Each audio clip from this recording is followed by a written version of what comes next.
Hello fighters, I am Nicholas. Today I have some Hickory L2 longswords from Purpleheart Armory. Today I'm going to be showing you how to take the bare, naked longswords that you get from Purpleheart and turn them into this, a sword that is ready for combat.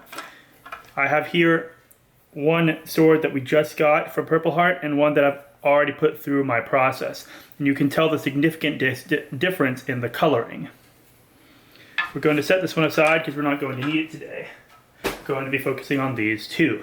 So I have everything here that I actually need to prep these, at least for the first step for combat. This entire process is going to take roughly 6 to 7 days, as the oil will seep into the swords. I have some sandpaper, I have a container of peanut oil, I have a medicine dropper, although I would like a slightly bigger one. This is the only one I could fish up, and I have some paper towels. So the first step we're going to do is we're going to take our brand new out of the box sword. We're going to hit it with our sandpaper. This is 320 grit sandpaper, but you can use 400 or something less. And the reason that we do this is just to get rid of any little micro splinters that might be in the blade.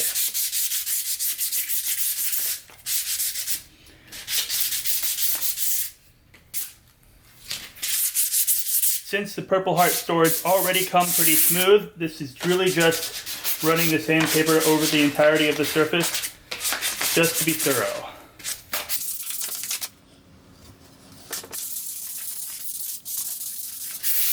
Make sure to get into the fuller as well. There's a sharp-ish kind of bevel here, and you want to get rid of that.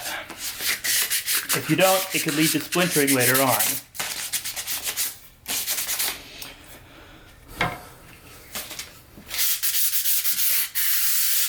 Alright, now that we've got our light sanding out of the way, set that aside, take a quick thing of paper towels, just rub off the sawdust. If you skip, this step is important. If you skip it, you're going to have sawdust in your sword oil. It's going to get all over your paper towels, it's going to be very messy. Alright, so we have our sawdust paper towel, setting that aside, we don't need any more. Alright, so I have here a folded up bundle of paper towels. I'm going to take this, going to put a bit of oil on these paper towels. Note that I've covered this entire table here with towels so the oil doesn't seep into the table and roll off onto the floor, because that's no bueno. We're actually going to lay these on this table at a slight angle so we can get as much of the swords on the table as possible. So now we have our little oil rag. We're just going to quickly go over the entire sword with that oil. See that shine? The entire sword. Be nice and liberal in this application. Now during this whole process we might actually start to raise some splinters off of this sword. It's okay, we're going to sand it again later. But be careful not to pull and tear any of the splinters.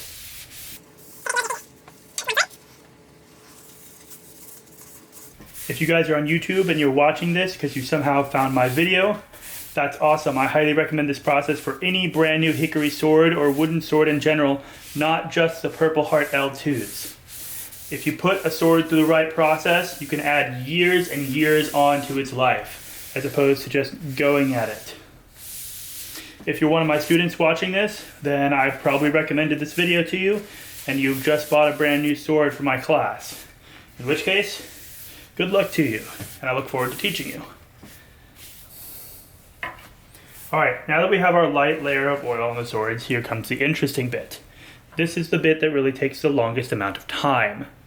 We are going to take our oil and our dropper. We are going to get some oil in there.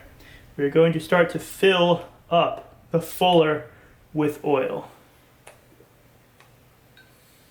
Fill it all the way up. If I do this carefully, I might just be able to pour a little bit. Yeah. Dropper is very important later on. So I'm actually going to come back and fill more later. So this acts like a little well. And over a period of several days, the sword will actually absorb a lot of this oil. The sword will become heavier, the color will become darker, Alright, now I'm going to take my dropper, get a bit of oil in there, drop it onto the end of the sword. So this oil is just going to sit here. I'm going to do the same thing up here, next to my ricotta. The ricotta is the unsharpened bit of the sword right above the quillion, or the crossguard. I'm going to drop some onto my crossguard. It's especially important to get this area right here. This joint of your sword, this and the pommel back here, are going to be your first point of failure when your sword is going to start to break eventually. If you fight with your sword for several years and then it starts to break on the blade, you know you've taken care of it well. Alright. So I have my oil pretty well spread across this sword. So what I'm going to do now is I'm going to walk away, I'm going to leave it for a couple of hours. I'll come back later and see how much of the oil the sword has absorbed, and I'm going to do this exact same thing again. If the wells are getting empty, I'll fill them back up. If these areas are starting to look like they've absorbed the oil, I will drop more oil here. And this is going to go on for 3 full days. After that, I'll give you an update. We'll do the other side. Hey guys, I am back after about 3 days, and like I said before, we are now going to continue the process. So over the past 3 days, I've been checking on these, trying to keep the fuller full of oil. You can see this one is actually absorbing a lot. You can actually see, I don't know if you can see my finger there, there's a little bit of oil there, but it's become dry. So after about 3 days, when you keep the full filled with oil the whole day, make sure you drop it on the cross guard and the quillion and the grip as well, especially the area up near the pommel and right around here. We're going to take the remaining oil that's in our fuller, I'm going to put it back into our container. There's not a whole lot there. Give it a quick wipe. The other one as well.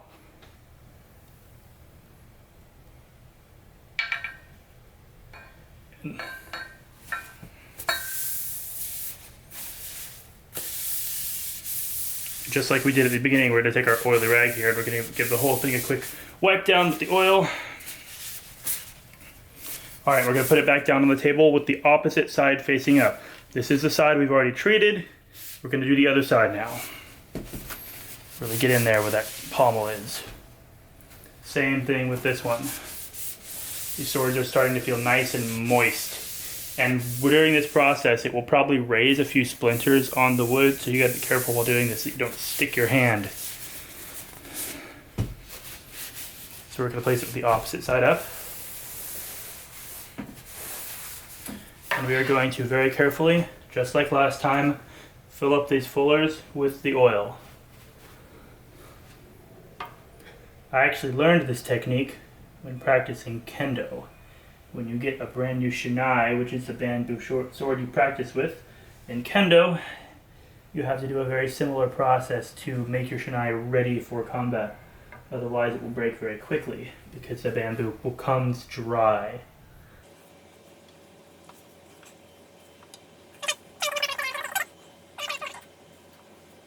See me dripping the oil on the grip and the crossguard as well, with my dropper.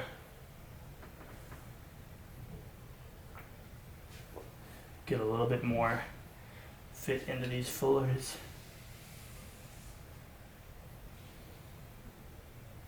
The more you can shove in here, the less you have to refill it. But the more likely it is to spill over accidentally, so it's a trade-off.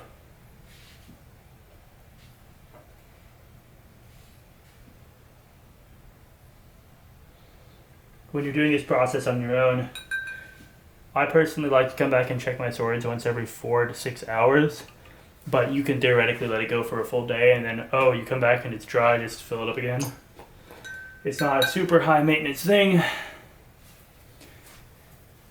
And then, after that, we're just gonna get the oil off my hands. Just gonna let that sit for another 3 days, doing the other side while the oil soaks in. And I'll see you guys in 3 days for the next part. Alright guys, I'm back after another 3 days. And as you can see, this one has actually absorbed all of the oil we put into it. I probably should have put a little bit more in there, but that's alright. But the next step will take care of that. You can see this one still has a little bit of oil in the fuller. We're just going to take that and dump it into our container. We'll go ahead and give that a quick wipe with our paper towel. Get all that oil off.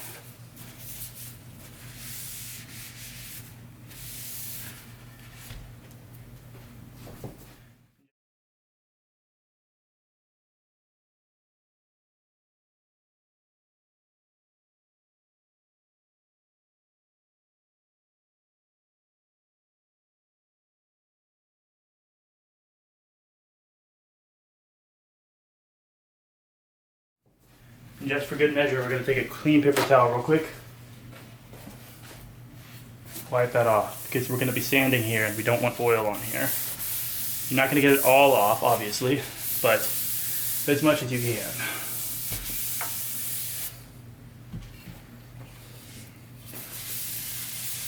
Alright, so what we've essentially done is over the past 6 days, we have hydrated our wood with oil.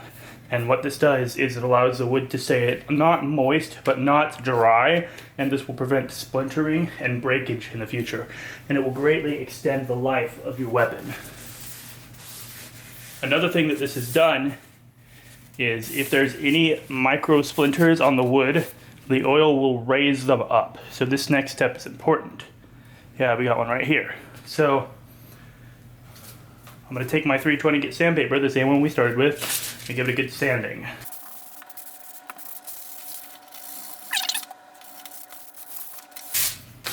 If you want to know how smooth this should be when you're sanding it, take it and draw it across your throat. If it gives you splinters, you need to sand it out. Remember, we'll be fighting with these, swinging them at people. Slicing is a hazard, so we have to maintain our edges. Edges that are maintained are much easier to deal with than edges that need repairing. If your sword gets a big crack in it, it's a pain in the butt to fix it. And it's an entirely different process. I'll do a video on that some other time. So we got this one sanded, and move on to this one. We're actually do another sanding.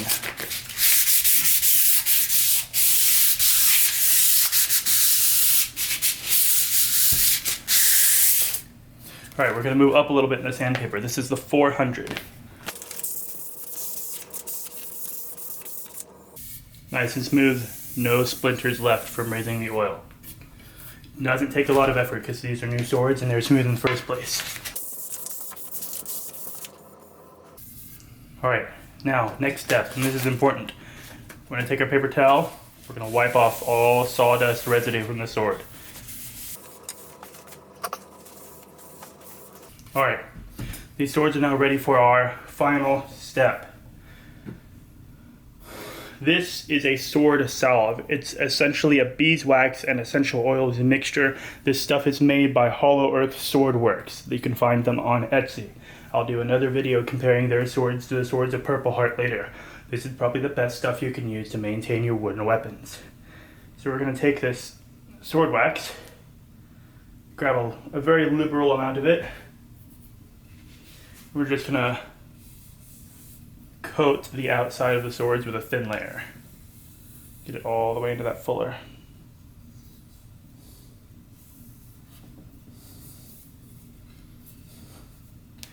And what this will do is, in addition to continuing to seep into the wood and keep it moist, it will form a tiny protective layer around the wood to help protect from cracking.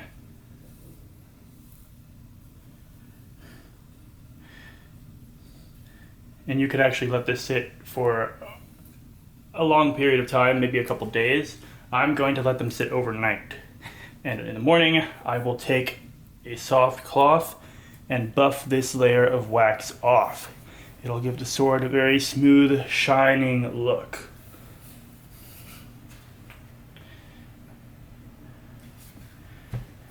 Now, when I actually started fighting, I actually started learning with swords from Hollow Earth Swordworks. So they have a special nostalgic place for me. I actually arrange my own swords by the amount of time I've had them. And the more I've had them, the more I've used them, and the better that they have served me. I'll use higher grit sandpaper. Some of my swords I bring all the way up to 2,000 grit sandpaper. When you buff the wax off of something that smooth, it shines like glass.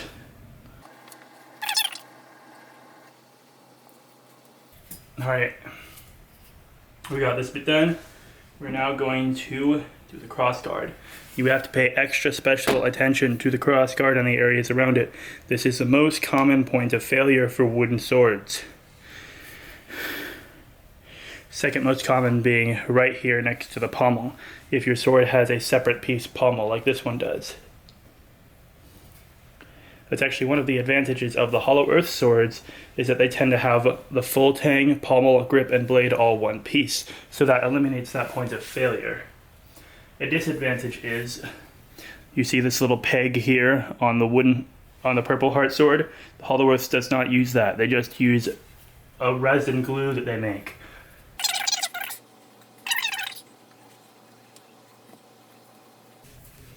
It's not as important to pay special attention to the grip, but if you like a smooth grip, it's still nice. Extra special attention to that ridge between the grip and the crossguard, or the grip and the pommel.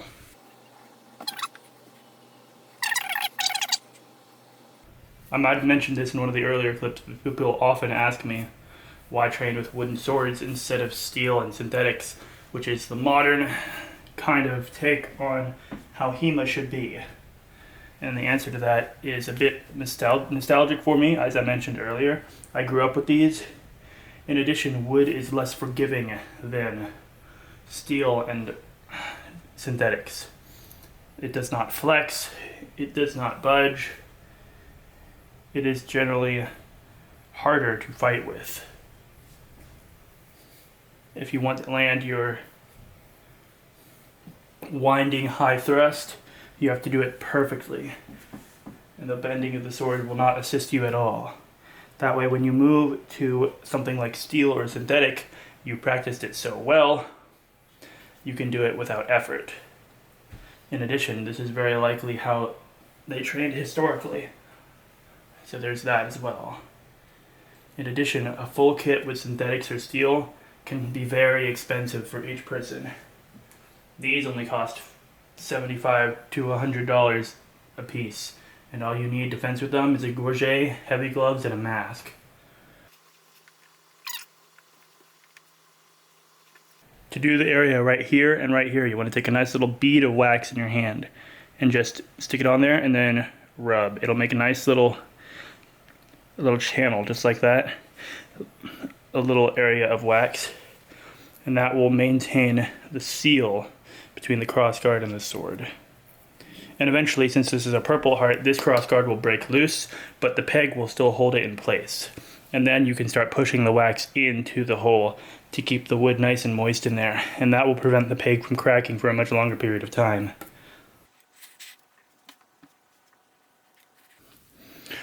Alrighty, 2 wax swords here. I'm going to go stick these on my armory so they can soak overnight, and then I'll see you guys tomorrow for the buffing and the final reveal. Alright guys, I'm back one last time here with these swords, and these have had this wax on them for, I want to say 2 days now. And I'm just going to I use an old t-shirt, but it's just any soft cloth, and you're going to take it, you're just going to rub that wax off. And I need to get these back to their owners. I will take a picture of them when they are completely done and show them off. Do a little compare and contrast from when they just started to now. Now, this is just the initial phase of maintaining your swords. Afterwards, from a maintenance standpoint, you want to do it after every single practice, but that's not usually realistic.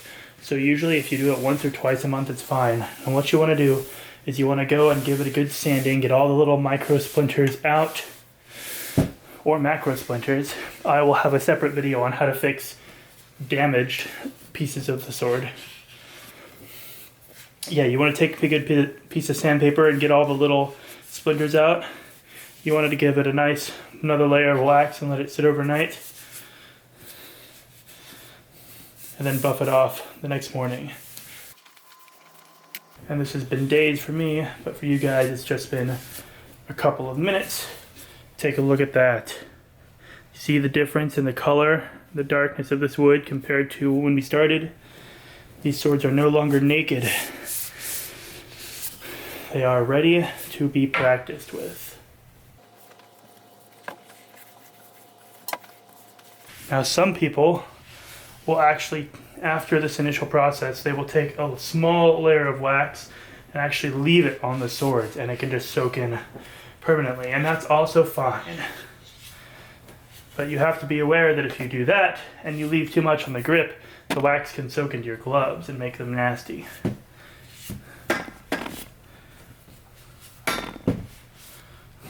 Which, of course, if you use cheap gloves like me, you don't usually mind.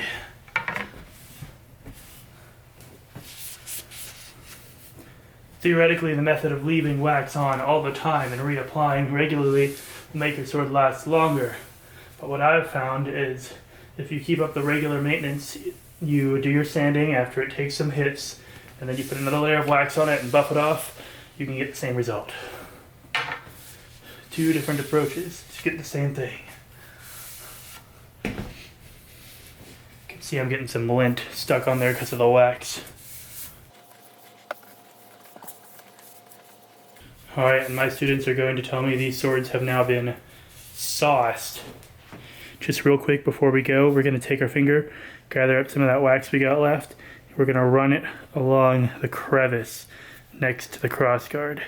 Make a nice little bead of wax and pack it in there.